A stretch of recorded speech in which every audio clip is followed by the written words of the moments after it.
talk to you about how I got into this. Well, when I was age 54, my mother told me a whole bunch of secrets from my family trees on both sides of it. And I'm like, oh my gosh, I didn't know any of that happened. But she told me some good things. Let me start with the good things.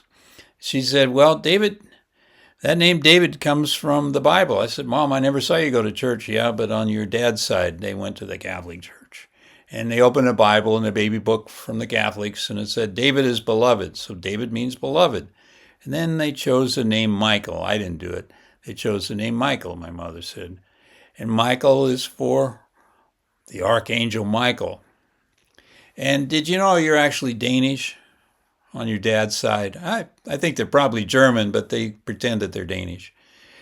And in Danish, B-O-J-E, Boje, means a buoy, like a buoy in the harbor, protecting ships from bumping into each other and bumping into the shore and getting a wreck. So your name is Beloved Archangel Buoy. And I want to tell you, that name has stuck to me, and I want to live up to that name. But wow, it's impossible to be the, beloved like King David, be an archangel like Michael, be a buoy. I do try. I am a Vietnam veteran. I was in Vietnam, a company clerk, and I contracted Agent Orange a couple of years ago. Stage 4 cancer from the Agent Orange, even though organizations, political parties disagree whether there is such a thing as Agent Orange. But now they agree, and I'm grateful. But I got free of the cancer. You know how I did it? I was grateful for the living cells in my body. There's like 30 trillion of them in my body, and 36 trillion, some people say. And I started to appreciate even the cancer cells. Now, this story you're going to see, I'm going to use in other episodes to analyze cases like Enron. We're just going to introduce the main concepts, the main 7 W's of leadership. And we'll talk about goatheads. See, this little critter here has got horns, kind of looks like a goat. If you look closely at it, does it look like a goat to you? Okay, I don't know what goats say, by the way. And so goat heads proliferate these seeds, and they each have the 3 prongs, and they stick to your clothing, stick to your tennis shoes, they stick to the paws of your dogs. They get everywhere. A single superorganism, they're called, and the human body is another superorganism. Myra J. Hurd did a presentation to us last year at our annual conference. Anyway, so shout outs to her. So you got to understand superorganisms are here for a reason. I don't care what your religious or spiritual beliefs are. Goat heads have medicine properties for many, many centuries, and weevils eat them, and the soil depends on them in the kind of desert we are in to break up the soil so other things can grow. But if you let them overrun, those superorganisms, goathead puncture vines they're called, will puncture your organization. And I'm using that as a metaphor, but they're also real. But here, the metaphor part is those superorganisms can take over and puncture your leadership and stick to you, and you can't get rid of them like you can't get rid of a scandal. Here's the film that I produced for you. Hope you like it. Give it a like. Share it. Or hate it. I don't care. Jumping right into something pretty profound, a framework from Dr. David M. Boje that explores how the stories we tell ourselves don't just describe our reality, they literally create it. So, to really get what this is all about, we've got to start where he did. It all begins with this incredible story about his own name, a discovery that basically set the course for his entire life's work. You see, his whole approach to leadership is rooted in his personal story, specifically what he learned about his own Danish last name. Okay, so get this. David means beloved. Michael is for the archangel, and Boje, his last name, means buoy. Put it all together and you get Beloved Archangel's Buoy. And that wasn't just a cool fact for him, it became his mission. He decided to be that buoy for other people, guiding them through tough times, drawing on his own experiences as a Vietnam vet and a cancer survivor. And that really personal starting point, it opens up a much bigger universal question, right? How exactly do our brains build the reality we think we see? This is where it gets really interesting. The reality you experience, the one you're seeing right now, it's not the whole story, not by a long shot. This image just nails the core concept, doesn't it? Your brain is getting hit with this insane flood of information all the time, what Dr. Boje calls unfiltered existence.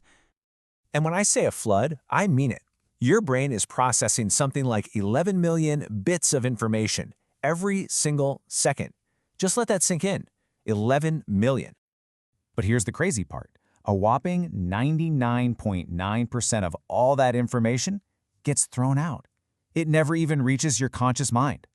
All you're left with is about 50 bits. That's it. From 11 million down to 50. So you gotta ask, right? What happens in that huge 99.9% gap? Well, your brain fills it in. It creates what Dr. Boje calls a story filter. And to put it in his own blunt terms, it basically makes up shit to give you a coherent story that makes sense of it all. And a lot of the time, these filters show up as these limiting beliefs. You know the ones, the linear filter that says, well, this is how we've always done it, or that nagging scarcity filter telling you there's just not enough to go around. These are the unconscious stories that are running the show, guiding our decisions without us even knowing it.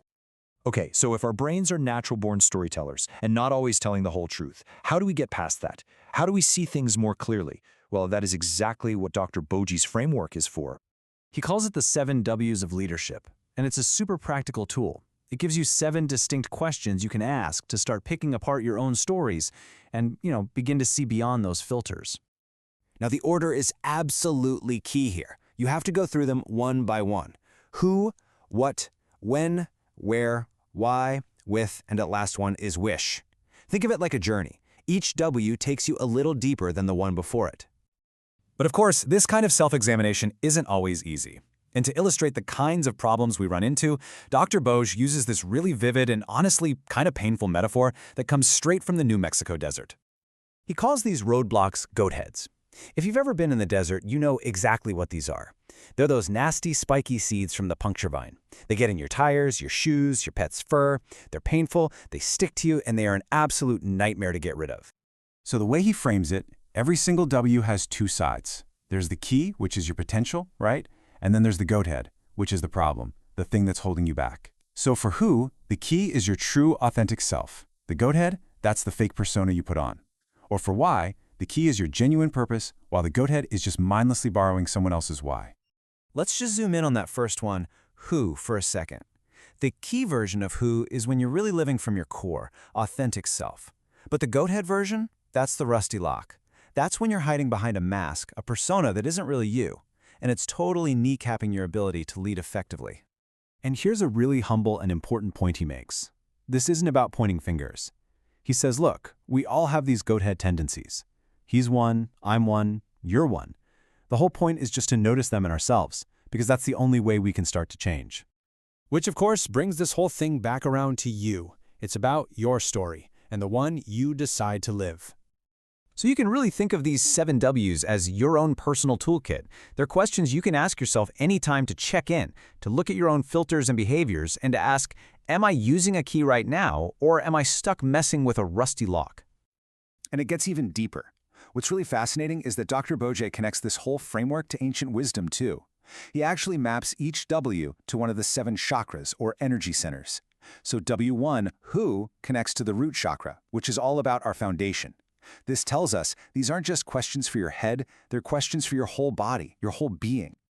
So at the end of the day, this isn't just some academic theory. It's a real, hands-on tool you can use every day for reflection and genuine growth. It's an invitation to stop being a passive reader of your life story and start being the author. So I'll leave you with this final thought to chew on. Because really, understanding the filters that shape your world, that's the first, most powerful step you can take to consciously choose a new story for yourself. And when you change your story, you change your future.